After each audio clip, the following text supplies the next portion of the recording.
This is a Steam Greenlight trailer for WYATT DERP.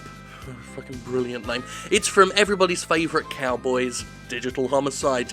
As you can see, it's kinda like Space Invaders. If Space Invaders wasn't a beloved, popular, iconic arcade experience and was instead this kinda crappy looking with horrific frame rate and stilted animations that make everything look like bizarre stop-motion zombies. Bit like the skeletons from Jason of the Argonauts, except that scene was impressive craftsmanship for its time and still stands today as a landmark cinematographic achievement. I don't think cinematographic is a word. Cinematic is something I could have said. But anyway, this is not cinematic. This is... Oh, thank you for voting. That's very presumptuous, isn't it? Now, normally, I would talk about the description of the game. You know, I normally do the description, then a bit of criticism and all that kind of stuff. But instead, I think we're going to go straight to WYATT DERP 2 Peacekeeper. Yes. WYATT DERP isn't even on Steam yet. It's not been greenlit or anything, but we've still got the sequel, so you can vote for WYATT DERP and WYATT DERP 2 Peacekeeper and get them both on Steam at once, because who needs some downtime between games? You know, who needs to take time to make games? Here's WYATT DERP 2. It's a different type of game, although they use the same logo image more or less. Like, it's the same artwork, it's the same image of the same cowboy doing the same thing. That's incredible.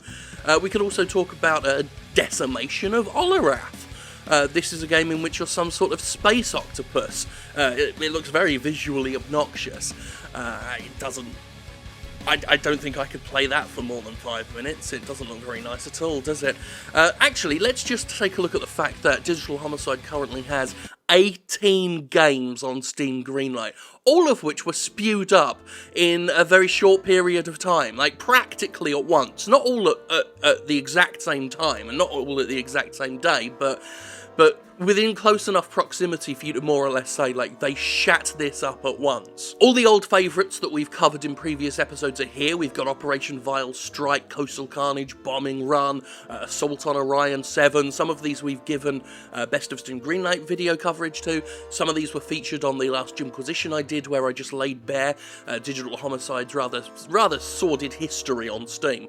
It's very sad to see. And also, just as a fun bonus, we've even got Six Nights at Susie's. That's come back. That game, you know, that game where you punch women in the face. Yeah, that's up. The pimping strategy game. They've decided to give that another shot. We've got Temper Tantrum 2, which by my count is the third or fourth time, at least third, possibly fourth time that this has gone up on Steam before being taken down. So that's fun. It still looks terrible. They've done nothing to improve any of these games. They've used the same trailer for Six Nights at Susie's. Temper Tantrum 2 looks exactly the same. You'd think they'd spend some time bumping up the quality, polishing some of these games, but no, too much like hard work, mate. So instead, they've just made a bunch of other games. So that's why we're in a situation now where Greenlight is saturated with 18 of these blemishes. We've got the extra large testicle. That's back, because that one's going to be a landmark game. Everyone's going to talk about that one. And then we've got Withering Kingdom Arcane Wars, which is just WYATT DERP again, but with different stock assets. It's a wizard now instead of a fucking cowboy. My jaw drops when I see this, you know. Of all the developers in the world, like, these guys just are almost averse to quality at this point. Like, they go, like, 18 games? Come on! You know, it takes a small, talented team years to do a terrific game. It should take at least a year to do a good game, if you're gonna do it right.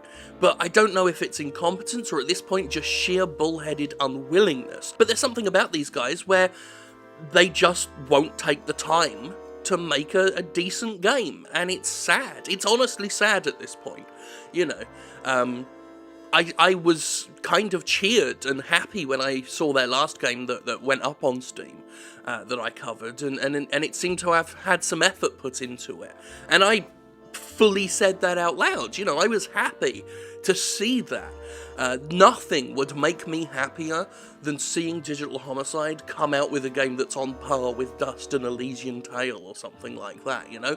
To see them knuckle down and put the passion that they claim they have, you know, their tagline currently is games made with love. If they put that love into their games and truly created something masterful, I would be the first in line to congratulate it and say it's brilliant. I would be the first in line.